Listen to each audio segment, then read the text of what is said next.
Hello friends, இன்றைக்கி நாம் வாழைத்தண்டை வச்சு சூப்பரான ஒரு காலையில் நம்ம குடிக்கக்கூடிய சூப்பு தாங்க பண்ண போகிறோம். அதுக்கு நல்லா அந்த மாதிரி வாழைத்தண்டு வாங்கிக்கிறங்க. வாழைத்தண்டு வந்து கொஞ்சம் முத்துனதாக வாங்காதீங்க, கொஞ்சம் எலசாக வந்து வாங்கிக்கிறங்க. இதில் நம்ம இந்த மாதிரி உள்ளதை தாங்க எடுக்கணும். அதனால் வெளியே உள்ள அந்த தோலெல்லாம் வந்து எடுத்துருங்க. இங்கே பாருங்கள், இவ்வளோ இருக்கும். உள்ளே வந்து ஒரு பல்ப் இருக்கும், அது மட்டும்தான் வந்து தேவை. நீங்கள் வந்து இதையும் அப்படியே கட் பண்ணி போட்டுறாதீங்க. எப்பயுமே வந்து நல்லா தெரிஞ்சுக்கிறங்க. பிகினராக இருந்தால் ரொம்ப யூஸ்ஃபுல்லாக இருக்கும் இந்த டிப்ஸு. நம்ம வாழைத்தண்டை வந்து கட் பண்ணும்போது இந்த மாதிரி ரவுண்டாக கட் பண்ணிட்டோம் அப்படின்னா இந்த பஞ்சுகள்லாம் நம்மளுக்கு வந்து வெளியே வந்துடும். இந்த பாருங்கள், இதெல்லாம் அதில் இருந்த வந்து பஞ்சு தாங்க. இதை வந்து நம்ம திரியாக கூட வந்து செஞ்சுக்கிடலாம். ஆனால் இன்றைக்கி நம்ம அதெல்லாம் பண்ணலை. இப்போ நாம் ஒவ்வொரு பீஸாக எடுத்து சின்னதாக வந்து கட் பண்ணிக்கலாங்க. இந்த மாதிரி நீங்கள் வந்து நல்லா பிஞ்சாக இருந்தால் தான் இப்படி கட் பண்ணுறதுக்கு ஈஸியாக வந்து இருக்கும்.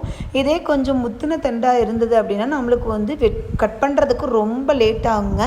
அது மட்டும் இல்லாமல் அந்த சூப் வந்து டேஸ்ட்டு கொஞ்சம் கம்மியாக வந்து இருக்கும்.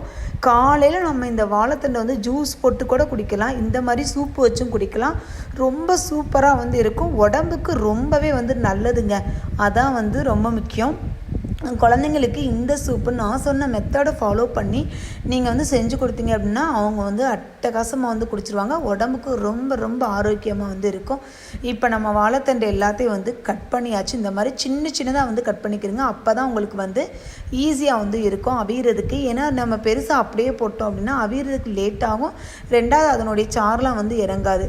எப்பயுமே சூப் ரெசிபி நீங்கள் வந்து பண்ணும்போது நல்லெண்ணெய் யூஸ் பண்ணுங்கள், அதுதான் வந்து ரொம்ப நல்லது. அதே மாதிரி சின்ன வெங்காயம், நல்லெண்ணெய் சின்ன வெங்காயம் இல்லாமல் நீங்கள் சூப்பே வந்து பண்ணிடாதீங்க, ரொம்ப நல்லதுங்க அது. இப்போ அது கூடவே நான் ஒரு 5லேருந்து 6 பல் பூண்டு இருந்து எடுத்துக்கோங்க. நீங்கள் வந்து கொஞ்சம் அதிகமாக கூட எடுத்துக்கலாம். நான் வந்து கொஞ்சம் ஒரு பூண்டு வந்து எடுத்து அதை கட் பண்ணி வந்து போட்டுக்கிட்டேன். இப்போ நம்ம அது கூடவே குடமிளகா போடலாம். குடமிளகா ரொம்ப சூப்பராக இருக்கும் இந்த சூப்பில் நம்ம வந்து மிக்ஸ் பண்ணும்போது.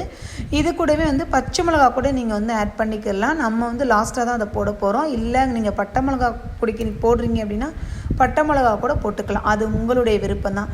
இப்போ இது வந்து நல்லா வந்து நம்ம ஃப்ரை பண்ணிடுவோம். நல்லா ஃப்ரை பண்ணதுக்கப்புறம் கொஞ்சமாக வந்து ஜீரகம், கொஞ்சமாக வந்து மிளகு, அது கூடவே அது மட்டும் இல்லைங்க கொஞ்சமாக வந்து கொத்தமல்லி. அது வந்து நீங்கள் கொத்தமல்லி வந்துட்டு நம்ம தலையாக இருந்தால் கூட போடலாம். நான் வந்து கொத்தமல்லி இருந்தனால அப்படியே வந்து போட்டேன். இது போடும்போது இதில் உள்ள சாரும் அதை சேர்ந்து நம்மளுக்கு வந்து சூப்பராக வந்து இருக்கும்.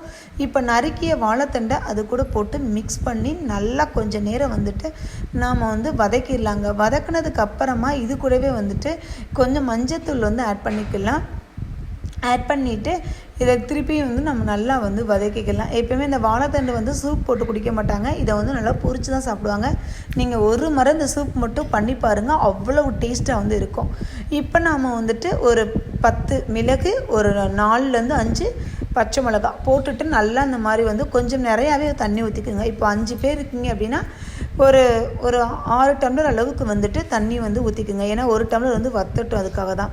இப்போ நம்ம நல்லா வந்து ஒரு 10 விசில் வச்சிடணுங்க. இதுக்கு 5-6 விசிலாக வைக்கக்கூடாது. ஒரு 10 விசில் வச்சுட்டு எடுத்தீங்க அப்படின்னா சூப்பரான உங்களுக்கு வந்து சூப் வந்து ரெடி ஆயிரும். காலையில் நீங்கள் வந்து எல்லாருமே குடிக்கக்கூடிய ஒரு சூப்பு தான். வீடியோ பிடிச்சிருந்தா மறக்காமல் லைக் பண்ணுங்கள், ஷேர் பண்ணுங்கள், கமெண்ட் பண்ணுங்கள், சப்ஸ்கிரைப் பண்ணிடுங்க.